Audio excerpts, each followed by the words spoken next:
Students మరి ఇంతకుముందు క్లాస్లో పత్రలేఖన్ అనే చెప్తున్నాం. సో ఈరోజు క్లాస్లో ఆ టాపిక్ కంప్లీట్ చేస్తాను. ఇంకొక మోడల్ అంటే ఒక కంప్లైంట్ లెటర్ అనేటువంటి దానికి ఒక మోడల్, తర్వాత జాబ్ అప్లికేషన్ లెటర్ అనేటువంటి దానికి ఒక మోడల్, అట్లా ఒక 2-3 ఉదాహరణలు లెటర్స్ మనం చూద్దాం. ఓకే, చూస్తే అక్కడికి కంప్లీట్గా పత్రలేఖన్ అనేటువంటి టాపిక్ కంప్లీట్ అవుతుంది. మీకు ఇది పత్రలేఖన్ అటు ఫస్ట్ సెమిస్టర్లోను ఇటు సెకండ్ సెమిస్టర్లో రెండిట్లోనూ ఉపయోగపడుతుంది. एग्जामिनेशन पॉइंट ऑफ व्यू రెండిట్లో కూడా సిలబస్లో ఉందన్నమాట. ओके, छात्रों पत्र लेखन में इस कक्षा में हम और दो तरह के पत्रों से संबंधित उदाहरण देखेंगे. दो पत्र उदाहरण के रूप में देखेंगे.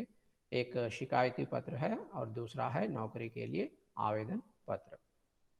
ठीक है, तो शिकायती पत्र कैसे लिखते हैं एक बार आप देखिए.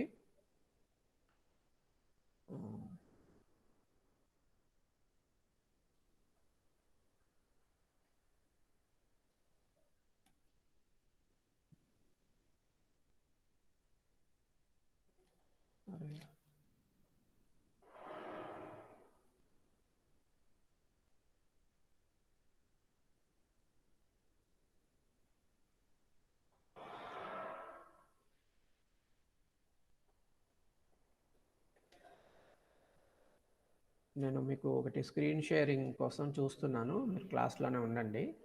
అది ఇందాక రెడీ చేసుకుని మరి మాయమైపోయింది, ఇక్కడ కనిపించటం లేదు.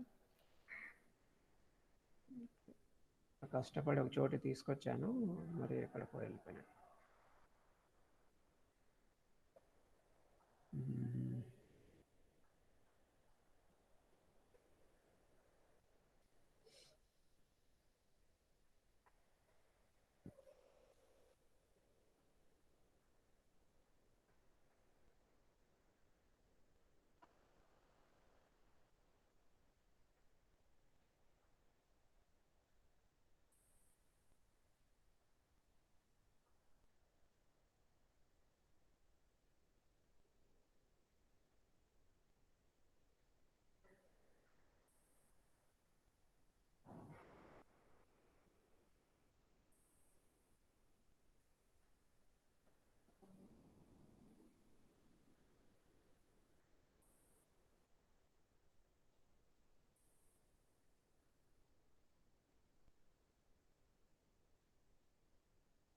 ఓకే, స్క్రీన్ షేరింగ్ చేస్తున్నా ఒక లెటరు, మీరు అది గమనిస్తే నేను एक्सप्लेन చేసేది మీకు అర్థమవుతుంది. तो छात्रों एक बार स्क्रीन के ऊपर देखिए, यह एक उदाहरण है शिकायती पत्र के लिए.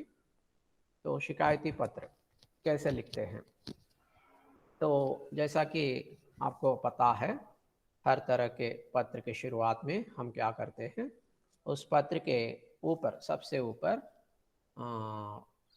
ऊपर किस ओर, दाएं ओर, सबसे ऊपर दाएं ओर क्या करते हैं, जगह का नाम लिखते हैं.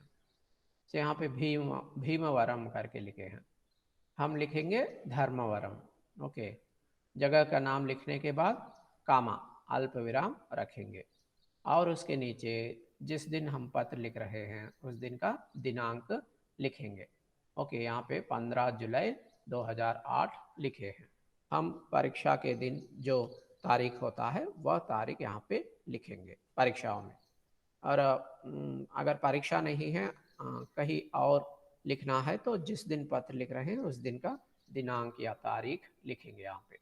ठीक है, इसके बाद हम क्या करते हैं, सीधा बाएं ओर आते हैं, बाएं ओर. ठीक है, तो बाएं ओर आके क्या करते हैं यहाँ पे यहाँ पे ये शिकायती पत्र जो है एक औपचारिक पत्र है ना, तो हम नियम के अनुसार यहाँ पे प्रेषक का पता लिख सकते हैं. प्रेषक या प्रेषक का पता, फ्रॉम एड्रेस जिसे अंग्रेजी में कहते हैं, वह यहाँ पे लिखना है.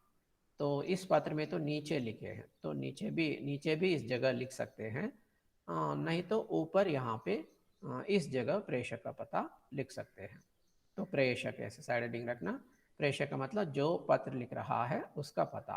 तो यहाँ पे हम पत्र लिख रहे हैं तो इसीलिए हमारा पता यहाँ पे लिखना है. तो मान लीजिए ये शशांक मौली, अल्प विराम, कामा रखना है यहाँ पे, फिर हमारे घर का नंबर, डोर नंबर लिखना, फिर अल्प विराम कामा, फिर हमारे गली का नाम, तो जुअल पालम रोड जो है, ये हमारे घर जिस जगह पे है तो वो है ये।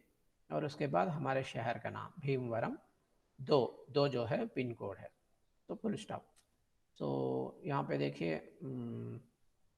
हाँ ये है प्रेषक का पता, ये यहाँ पे भी लिख सकते हैं ऊपर, नहीं तो यहाँ नीचे भी सबसे अंत में, पत्र के अंत में भी लिख सकते हैं। సో ఇది కంప్లైంట్ లెటర్ అంటారు, షికాయతీ పత్ర అంటే. సో కంప్లైంట్ లెటరు ఎలా రాస్తారు అంటే, ఇక్కడ మోడల్ మీరు గమనిస్తే మీకు తెలుస్తుంది కంప్లైంట్ లెటర్. సో మొట్టమొదట ఏ లెటర్లో అయినా సరే మనం ఏ ఊరు నుంచి ఉత్తరం రాస్తున్నామో ఆ ఊరి పేరు రాయటము, రాసి కామా పెట్టడం, దాని కింద ఏ రోజైతే ఉత్తరం రాస్తున్నామో ఆ రోజు తేదీ వేయటం. ఓకే, ఇది ఎక్కడ, కుడి వైపున, ఉత్తరానికి పైన కుడి వైపున మనం రాసేటువంటి లెటర్లో రైట్ సైడ్ టాప్లో ఇవి రాయాలి. తర్వాత ఆ డేట్ వేసిన తర్వాత వెంటనే లెఫ్ట్ సైడ్ వస్తుంది. వచ్చి ఇక్కడ ఏం చేస్తాము అంటే ప్రేషక్, ప్రేషక్ అంటే ఫ్రమ్ అడ్రస్, ఎవరైతే ఉత్తరం రాస్తున్నారో వారి చిరునామా రాస్తాం. ఇక్కడ రాయలేదే సార్ అంటే అది రెండు పద్ధతుల్లో రాయొచ్చు, ఇక్కడ రాయొచ్చు ప్రేషక్ అనేది, లేకుంటే ఇక్కడ కింద రాస్తారు చూడండి ప్రేషక్ అని, ఇలా కూడా రాయొచ్చు అనమాట. ఓకే, సో ఫ్రమ్ అడ్రస్ అంటే మనం ఉత్తరం రాస్తున్నాం కాబట్టి మన అడ్రస్ అనమాట. సో మన పేరు, డోర్ నంబరు, మన వీధి పేరు, ఊరి పేరు, ఇది ఇక్కడ కింద లాస్ట్, ఒకవేళ కింద రాసేడితే లాస్ట్లో రాయండి, లేదంటే ఇక్కడ పైన ఈ ప్లేస్లో రాయండి. तो उसके बाद क्या लिखना है, सेवा में, सेवा में जिसे अंग्रेजी में टू एड्रेस करके कहते हैं. तो सेवा में लिख के, सेवा में ऐसा साइड हेडिंग रख के उसके नीचे यहाँ पे देखिए शिकायत कर रहे हैं, पत्र लिखने वाला एक अधिकारी को, सरकारी अधिकारी को शिकायत कर रहे हैं, और वो अधिकारी है जिलाधीश. जिलाधीश, जिलाधीश का मतलब है collector. Okay, so to the collector ऐसा अंग्रेजी में लिखते हैं ना, तो उसी तरह यहाँ पे हिंदी में जिलाधीश पश्चिम गोदावरी जिला, ओके, आंध्र प्रदेश, ऐसा यहाँ पे सेवा में के नीचे पता लिखना है. సో దాని తర్వాత ఫ్రమ్ అడ్రస్ తర్వాత మనం టూ అడ్రస్ అనేటువంటిది రాస్తాము. ఇక్కడ ఇక్కడ ఇక్కడ ఫ్రమ్ అడ్రస్ ఇక్కడ అయింది కదా, దాని కింద అట్లే లెఫ్ట్ సైడ్ అనమాట. సో ఈ బాయ్ ఓకే, లెఫ్ట్ సైడ్ దాని కింద సేవామే అని పెట్టేసి సైడ్ హెడింగ్ జిలాధీష్ పశ్చిమ గోదావరి జిల్లా. ఓకే, సో సేవామే అంటే టూ అడ్రస్ అని, మనం ఎవరికైతే ఉత్తరం రాస్తున్నామో వారి చిరునామా. సో మీరు సైడ్ హెడింగ్ ఈ మూడు రకాలు చెప్పాను నేను, ఏదైనా పెట్టచ్చు ఇక్కడ, సేవామి అని కానీ, ప్రాపక్ అని కానీ, లేదా ప్రాపక్ కా పతా అని కానీ, ఇంకా కావాలంటే పానే వాలే కా పతా అని కానీ, ఇట్లా ఏదైనా పెట్టచ్చు. ఓకే, మనకి బాగా సూటబుల్గా ఉండే వర్డ్ వచ్చి అక్కడ ప్రేషక్, తర్వాత ఇక్కడ సేవామే, ఇవి మనము చాలాసార్లు చిన్నప్పటి నుంచి చదువుకుంటూ వింటూ వస్తున్నాం కాబట్టి ఇవే మనం సైడ్ హెడింగ్ లాగా పెట్టుకుంటే ఫ్రమ్ టు అనేటువంటి దానికి బాగుంటుంది అనమాట. ఓకే, సో सेवा में लिखने के बाद हम क्या लिखना है, यहाँ पे सेवा में भी पता लिखते समय कामा कामा फुल स्टॉप रखना है. इसके बाद हम सीधा पत्र को संबोधन से शुरू करते हैं. सो यहाँ पे हम किसको पत्र लिख रहे हैं, जिलाधीश को पत्र लिख रहे हैं. तो उसको कैसे संबोधित करना, जिलाधीश, जिलाधीश कौन है, वह एक अधिकारी है, सरकारी अधिकारी है, उनको हम शिकायत कर रहे हैं. तो अंग्रेजी में तो संबोधन रेस्पेक्टेड सर ऐसा करते हैं, तो हिंदी में कैसे करना, मान्यवर महोदय, यहाँ पे मान्यवर करके दिए हैं, तो आप मान्यवर महोदय, नहीं तो मान्यवर, खाली मान्यवर भी लिख सकते हैं, नहीं तो मान्यवर महोदय ऐसा भी लिख सकते हैं, नहीं तो माननीय जिलाधीश, माननीय जिलाधीश ऐसा भी लिख सकते हैं. ठीक है, आदरणीय, मान्यवर, माननीय, इस तरह के विशेषण शब्द का प्रयोग करके उसके बाद महोदय या जिलाधीश ऐसा लिखे तो वह संबोधन होता है. ठीक है, लिखे उसके बाद अल्प विराम रखना है. సో దాని తర్వాత ఈ టూ అడ్రస్ అయిన తర్వాత మనము సంబోధనతో ఉత్తరం మొదలు పెడతాం. సో ఎలా సంబోధించాలి ఉత్తరంలో అంటే, మన ఉత్తరం ఎవరికి రాస్తున్నాము, జిలాధీష్, జిలాధీష్ అంటే కలెక్టర్, కలెక్టర్ అంటే ఒక గవర్నమెంట్లో ఉన్నత స్థాయి అధికారి. సో మరి ఆయనకి రాసేటప్పుడు మనం గౌరవప్రదంగా సంబోధించాలి. ఓకే, గౌరవనీయులైన కలెక్టర్ గారికి, ఓకే, ఈ విధంగా మనం సంబోధన అనేటువంటిది ఉంటుంది. గౌరవనీయులైన కలెక్టర్ గారికి అన్నట్టుగా తెలుగులో. సో హిందీలో మనము మాన్యవర్ మహోదయ్, మాననీయ జిలాధీష్ జీ, ఆదరణీయ మహోదయ్, ఈ విధంగా మనం సంబోధించవచ్చు అనమాట. ఓకే, సింపుల్గా మాన్యవర్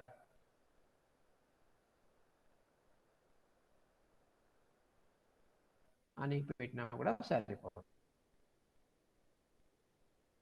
కామ విస్తారంగా ఇక్కడి నుంచి మొదలు పెడతాం అన్నమాట. ఓకే, सो इसके बाद हम क्या करते हैं कि संबोधन के बाद हम पत्र लिख रहे हैं ना, किस लिए लिख रहे हैं, पत्र का विषय है, जो वस्तु है, उसको विस्तार से यहाँ पे लिखना है, विषय वस्तु को. सो एक बड़ा सा अनुच्छेद में पूरा विषय जो है यहाँ पे लिखा गया है. ఓకే, సో మరి లెటర్ యొక్క ముఖ్య విషయం దేని గురించి అయితే మనం ఉత్తరం రాస్తున్నామో ఆ విషయం అంతా కూడా ఇక్కడ డీటెయిల్డ్గా पैराग्राफ రాయాలి. సో ఒకసారి మనం ఉత్తరాన్ని చూద్దాం. సవినయ్ నివేదన్ హైకి, సవినయ్ నివేదన్ హైకి. సో ఇది గుర్తుపెట్టుకోండి, నిన్నటి క్లాస్లో కూడా చెప్పాను, ఇది సవినయ్ నివేదన్ హైకి అనేటువంటిది ఇట్లా కంప్లైంట్ లెటర్స్లో, ఓకే, లేదంటే రిక్వెస్ట్ లెటర్స్లో ఖచ్చితంగా అలా వచ్చేయాలన్నమాట. ఆ పదాలు అలాగే ఉపయోగిస్తూ లెటర్ని మొదలు పెట్టాలి. సో రిక్వెస్ట్ లెటరు అంటే ప్రార్థనా పత్రం, కంప్లైంట్ లెటరు అంటే షికాయతీ పత్రం.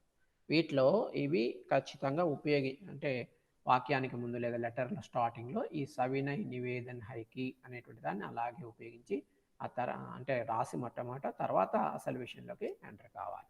ठीक है, तो इस तरह के पत्रों में, शिकायती पत्रों में या प्रार्थना पत्रों में हम पत्र कैसे शुरू करना, पत्र इस तरह शुरू करना कि सविनय निवेदन है कि, इस शब्दावली से शुरू करना है.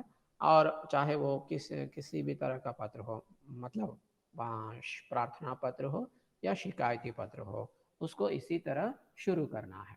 सविनय निवेदन है कि, ऐसा इस तरह के शब्दों का प्रयोग करके ये फ्रेज जिसे अंग्रेजी में कहते हैं, तो ये ऐसे ही लिखना. लिखे उसके बाद हम पत्र जो है उसके साथ पत्र को जोड़ना है या लिखना है. तो देखिए, सविनय निवेदन है कि विगत 4-5 महीनों से जिले के इस प्रमुख शहर की स्थिति काफ़ी खराब हो चुकी है. तो हमारे शहर की स्थिति या हालत जो है बहुत ख़राब हो गई है पिछले 4-5 महीनों से. हमारे शहर की, और हमारे शहर ज़िले में प्रमुख शहर है, फिर भी इस शहर की हालत बहुत ख़राब हो चुकी है पिछले 4-5 महीनों से. यहाँ के गली कूचों के साथ साथ शहर के प्रधान मार्गों में भी कूड़े कचरे की सफाई ठीक से नहीं हो रही है. तो यहाँ के गली कूचों के साथ, तो शहर में जो गलियाँ हैं, छोटे मोटे बड़े गलियाँ हैं और कूचे हैं, और गली कूचों में कूड़ा कचरा की सफाई जो है ठीक से नहीं हो रही है.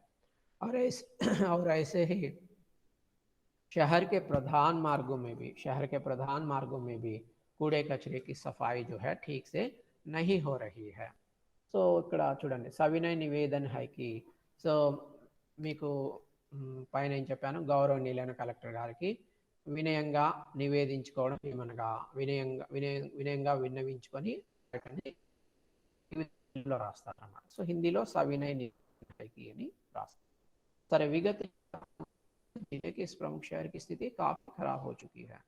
तो గడిచిన 4-5 నెలలుగా జిల్లాలోని ప్రముఖ పట్టణమైనటువంటి ఈ భీమవరం యొక్క పరిస్థితి చాలా దయనీయంగా, చాలా ఇబ్బందికరంగా మారిపోయింది. ఎందుకు అంటే ఈ పట్టణంలో ఉండేటువంటి చిన్న చిన్న వీధులు, పెద్ద పెద్ద వీధులు, మెయిన్ రోడ్లు, ఇక్కడంతా కూడా ఈ చెత్త చెదారం అంతా కూడా ఎక్కువ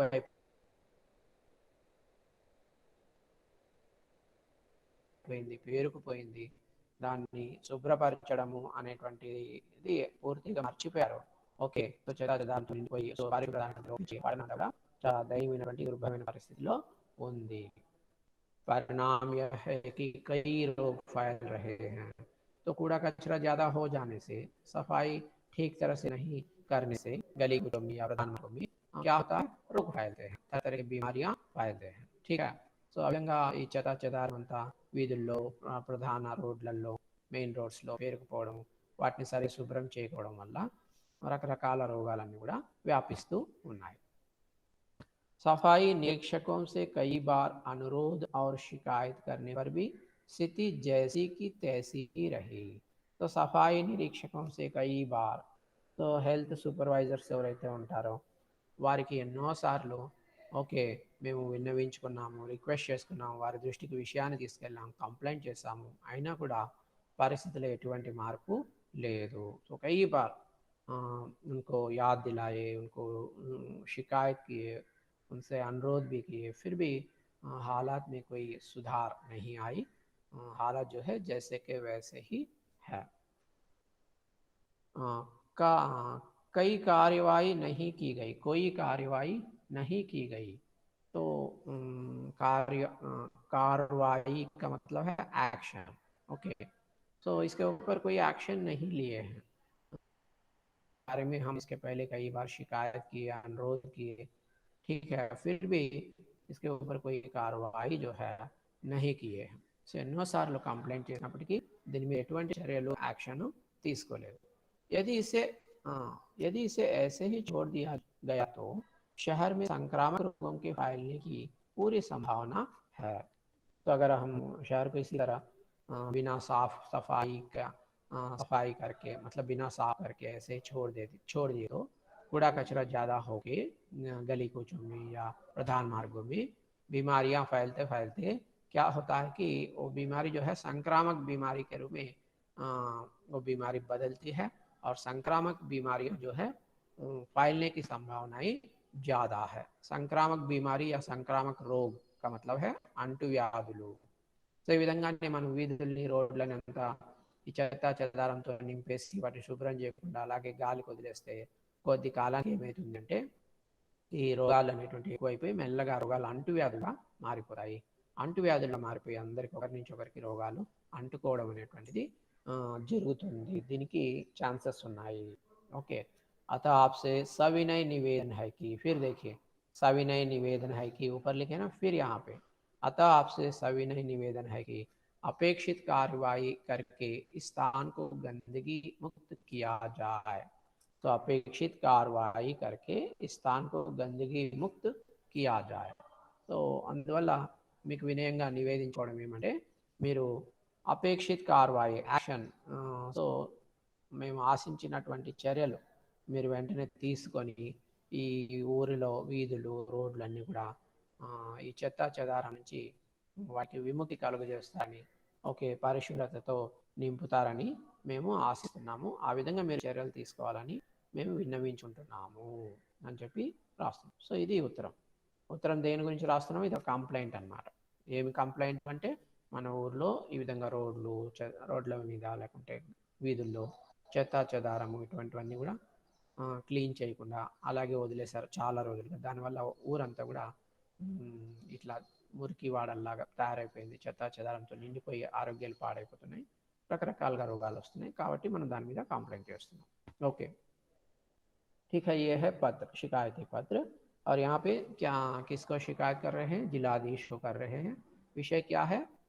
शहर में गंदगी ज़्यादा हो गई है, तो शहर को गंदगी मुक्त करना है, सफाई जो है शहर में ठीक से करना है. तो इसके लिए हम शिकायत कर रहे हैं, इसके बारे में शिकायत कर रहे हैं. तो पत्र का मुख्य विषय या पत्र का विषय वस्तु इस तरह एक अनुच्छेद में लिखने के बाद विस्तार से अब हम क्या करते हैं, अंत में समापन शब्दावली से पत्र को समाप्त करते हैं. तो समापन शब्दावली, तरह तरह के शब्दावली का प्रयोग करते हैं समापन में. अगर हम मतलब पत्र हम किसको लिख रहे हैं, उनसे हमको किस तरह का रिश्ता या ताल्लुक या संबंध है, उसके आधार पर तरह तरह के शब्दों का प्रयोग जो है यहाँ पे समापन में करते हैं. तो इधर अगर जो उदाहरण के रूप में मैं आपके सामने पेश कर रहा हूँ पत्र, इसमें विनीत करके एक शब्द का प्रयोग किए हैं. विनीत. ओके, तो यूअर्स फेथफुल्ली अंग्रेजी में कहे तो यूअर्स फेथफुल्ली. ओके, तो विनीत. और ये समापन शब्दावली के बाद हस्ताक्षर करना, हस्ताक्षर के नीचे कोष्ठकों में नाम लिखना. ఓకే. సరే మరి లెటర్‌లో ముఖ్యమైన విషయమంతా ఒక పారాగ్రాఫ్‌లో విస్తారంగా రాసేసాము. లెటర్ అయిపోయింది. ఓకే. సో, ఇంకా చివరిగా మనం లెటర్ ముగించేటప్పుడు కొన్ని రకాల పదాలను ఉపయోగించి లెటర్ ముగిస్తాం కదా! సో, అట్లా ఇక్కడ హిందీలో వినీత్ అనేటువంటి పదం, వినీత్ అంటే యువర్స్ ఫెయిత్‌ఫుల్లీ అట్లా ఆ అర్థం వస్తుందనమాట. యువర్స్ ట్రూలీ, యువర్స్ ఫెయిత్‌ఫుల్లీ ఆ విధంగా. సో, వినీత్ అని చెప్పి ఇక్కడ మనం పెట్టాము హిందీలో. దీని కింద మనం ఏం చేస్తాం, సంతకం చేస్తాం. సంతకం చేసి దాని కింద సంతకం కింద బ్రాకెట్లో పేరు రాస్తాం అన్నమాట. ఓకే. और इससे पत्र जो है, पत्र लिखना पूरा हो गया, लेकिन यहाँ पे प्रेषक का पता अंतिम लिखिए। ठीक है, अगर आप यहाँ पे ऊपर ये जगह का नाम दिनांक के बाद बाईं ओर अगर आप प्रेषक का पता नहीं लिखे हैं ऊपर, तो आप पत्र के अंत में नीचे सबसे नीचे हस्ताक्षर के बाद बाईं बाएं ओर आप आपका पता, प्रेषक का पता लिख सकते हैं। तो उससे ये పత్ర लिखना जो है పూరా హో జాతా హై. సో చివరిలో మనం గమనిస్తే వాస్తవానికి ఇక్కడికి లెటర్ రాయటం అయిపోయింది. అయినప్పటికీ మనం గమనిస్తే ఇక్కడ ఎడమ వైపున కింద ఉత్తరం యొక్క చివరిలో మనకు అడ్రస్ కనిపిస్తుంది. ఎవరి అడ్రస్ అంటే మన అడ్రస్, అంటే ఉత్తరం రాసిన వాళ్ళ అడ్రస్ అన్నమాట, ఫ్రమ్ అడ్రస్. సో ఇది ఎప్పుడు వస్తుందంటే ఇక్కడ ఉత్తరంలో పైన ఈ తేదీ, ఊరి పేరు, తేదీ కనుక ఉత్తరంలో పైన ఎడమ వైపున ఇక్కడ ఫ్రమ్ అడ్రస్ రాయకపోతే ఇక్కడ కింద ఫ్రమ్ అడ్రస్ రాయొచ్చు అన్నమాట. ఓకే. సో ఆ విధంగా రాసేసాక అక్కడికి ఈ లెటర్ అనేటువంటిది కంప్లీట్ అవుతుంది అన్నమాట. ఓకే. अब हम देखेंगे और एक पत्र को उदाहरण के रूप में देखेंगे. अब तक हम शिकायती पत्र उदाहरण के रूप में देखे हैं. अब हम नौकरी के लिए आवेदन पत्र देखेंगे. शिकायती हो गया.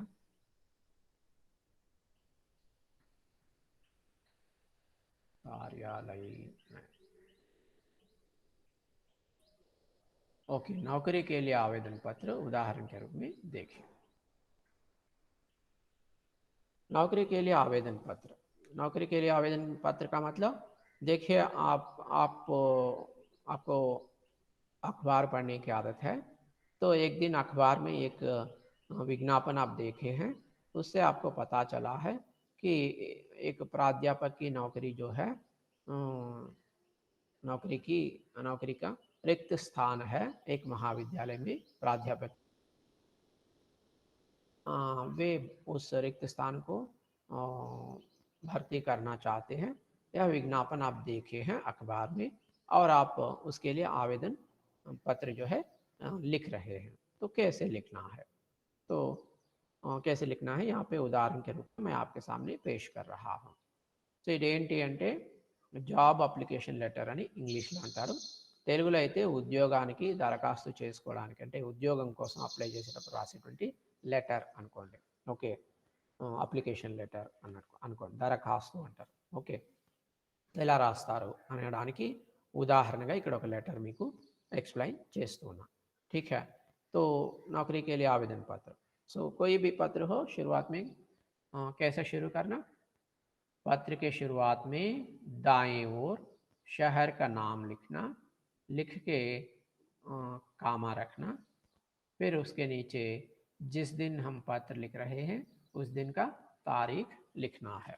సో మొట్టమొదట మనం ఏం చేస్తాము, లెటర్ రాసేటప్పుడు పైన లెటర్లో పైన మొట్టమొదట లెటర్లో కుడివైపున చివర్లో ఊరి పేరు రాస్తాం. రాసి కామ పెడతాం. దాని కింద ఏ రోజైతే లెటర్ రాస్తామో ఆ రోజు డేటు వేస్తాం. उसके बाद हम क्या करते हैं, बाएं ओर, दाएं ओर ये लिखने के बाद फिर बाएं ओर आते हैं. बाएं ओर आके हम क्या करते हैं, यहाँ पे फिर उसी तरह जिस तरह हम इसके पहले शिकायती पत्र में लिखे हैं उसी तरह हम यहाँ पे हमारे पता लिख सकते हैं, जिसको हम प्रेषक करके साइड हेडिंग रख के या शीर्षक, प्रेषक नाम से शीर्षक रख के हम हमारा पता यहाँ पे लिख सकते हैं. इस पत्र में प्रेषक का पता यहाँ पे नहीं है. कहाँ है, अगर आप देखते हैं तो यहाँ है, पत्र के अंत में. ओके. पत्र के अंत में दाएं ओर यहाँ पे प्रेषक का पता जो है. लेकिन हमको क्या, हम चाहे तो यहाँ पे भी लिख सकते हैं, पत्र के शुरुआत में बाएं ओर दिनांक, जगह और दिनांक के बाद, नहीं तो अंत में हस्ताक्षर करने के बाद दाएं दाएं ओर जो है पता, प्रेषक का पता लिख सकते हैं। यहाँ अगर हम पता लिखते हैं तो प्रेषक इस तरह के शीर्षक या साइड हेडिंग रखने की कोई ज़रूरत नहीं है। अगर आप यहाँ पे लिखते हैं तो प्रेषक ऐसे साइड हेडिंग रख के पता लिखना है। तो पता लिख दिए, नाम लिखे, डोर नंबर लिखे, गली का नाम लिखे, फिर शहर का नाम लिखे, तो कामा कामा फुल स्टॉप रख दिए तो हो गया। సో నెక్స్ట్ ఏంటి, ఊరి పేరు డేటు కుడి వైపున మనం రాసాము, ఊరి పేరు కామా డేట్ వేసి ఫుల్ స్టాప్ పెట్టేసి ఎడం వైపుకి వచ్చాము. వచ్చి ఇక్కడ ప్రేషక్ అని సైడ్ హెడ్డింగ్ పెట్టి మన చిరునామా రాస్తాం అన్నమాట. ఇక్కడ మీకు చూపిస్తున్నటువంటి లెటర్లో లేదే ప్రేషక్ అని మీరు డౌట్ అడగచ్చు. అది ఇందాక చెప్పాను, మనం ఇక్కడ అయినా రాయొచ్చు, ఇక్కడ రాయకపోతే ఇక్కడ కానీ లేదంటే ఇక్కడ కానీ అడ్రస్ రాయొచ్చు అనమాట. ఓకే, రకరకాల మోడల్స్ ఉన్నాయి మనకి. ఓకే, మీరు ఇక్కడ స్టార్టింగ్లో ఇక్కడ మీ అడ్రస్ రాసేసారు, ప్రేషక్ అని పెట్టి సైడ్ హెడ్డింగ్ లాగా మీ పేరు, వీధి పేరు, ఊరి పేరు రాసేస్తే సరిపోతుంది. అక్కడ రాయకపోతే ఇక్కడ చివరిలో ఇక్కడ కూడా రాయొచ్చు. ఇక్కడ అడ్రస్ రాసేటట్లయితే ప్రేషక్ అని సైడ్ హెడ్డింగ్ అవసరం లేదు. ఇక్కడ సంతకం అయింది, సంతకం కింద మీ పేరు రాస్తారు, వెంటనే డోర్ నెంబరు, వీధి పేరు, ఊరి పేరు రాస్తే సరిపోతుంది అన్నమాట. उसके बाद हम क्या करते हैं कि सेवा में सेवा में